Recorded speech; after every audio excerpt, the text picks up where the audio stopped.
Sena ehtiramla çölə çıxdı. Gətirib küncə qoyduqlarına baxdım.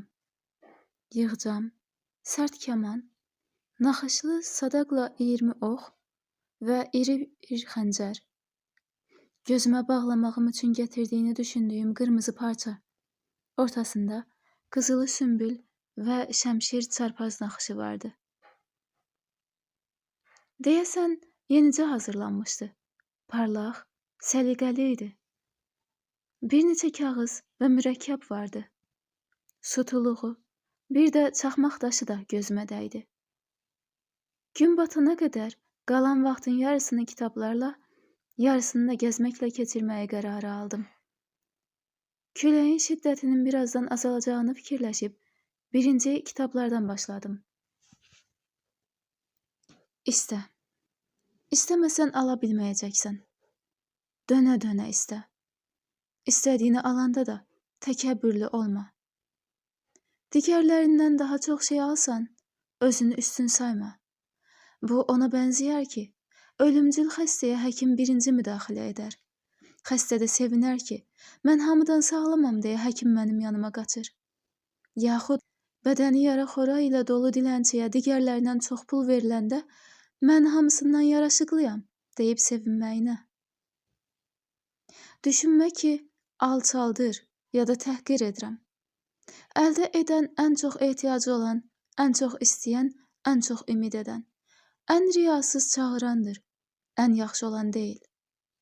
Unutma, iblisdə iki şey, istəklə ümid olsa və iki şey, riya ilə təkəbbür olmasa, xaxsaş onu da təmizləyib ucaldar. Bu 4 şeydən birinə göz yumsan, qaranlıq səndən əl çəkməyəcək. Kim bilir, bəlkə də dünyaya bu 4 cəhətdən möhkəmlənmək üçün gəlmişik. Həmişə sayıq ol, dostlarına yox, xaxsaca güvən. Ovun uğurlu olsun. Tərcümə xeyli vaxtımı alsa da buna dəydi. Oxuduğum cümlələrdən güc alır, aydınlanırdım. Bir yandan da sanki ölümdən sonraki xoşbəxtlik xəyallarına dalırdım. Körpə dünyaya gələndə daha əvvəl gəlmişlər onu sevinclə qarşılayır. Ümid edirəm, daha əvvəl getmişlər də məni xoşluqla qarşılayarlar.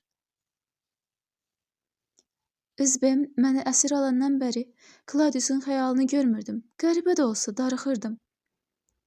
Amma ondan çox şey istəyə bilməzdim. Məni çölün ortasından çəkib yola gətirmiş. Bu yol ilə düz get, demişdi. Və yenə onu çağıra bilməzdim. Hər halda onunla eyni dövrdə yaşasaydıq, bir addım da aralanmazdım. Qüruba az qalmışdı. Gün mənim üçün tez keçmişdi, çölə çıxdım. Külək nisbətən səngimişdi, qırmızı dəsmal dirəyin üstündə hələ də dalğalanırdı.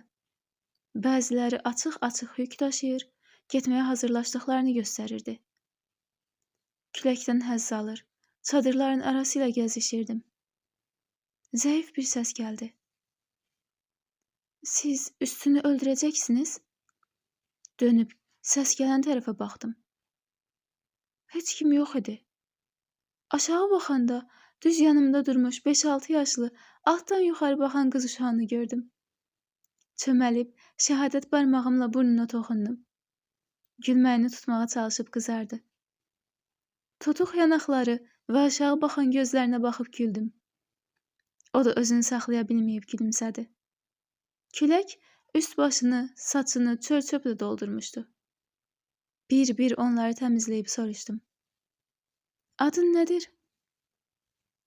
Şirin, ərkəsöyün səslə dedi. Zina. Atam deyir, sizinlə qalıb üstünü öldürəcək, sonra mənim yanıma gələcək. Gülümsədim. Belə qızdan ayrılıb döyüşə getməyə razı olan, təriqətinə sadiq atanın qarşısında ruhən baş əydim. Qıza dedim. Atanın adı nədir? Jinjak. Üstünü neçə gün öldürərsiniz? Sənin kimi gözəl qızın xatirinə çalışarıq tez olsun. Tərifim xoşuna gəldi. Gülməni tutmağa çalışmadı.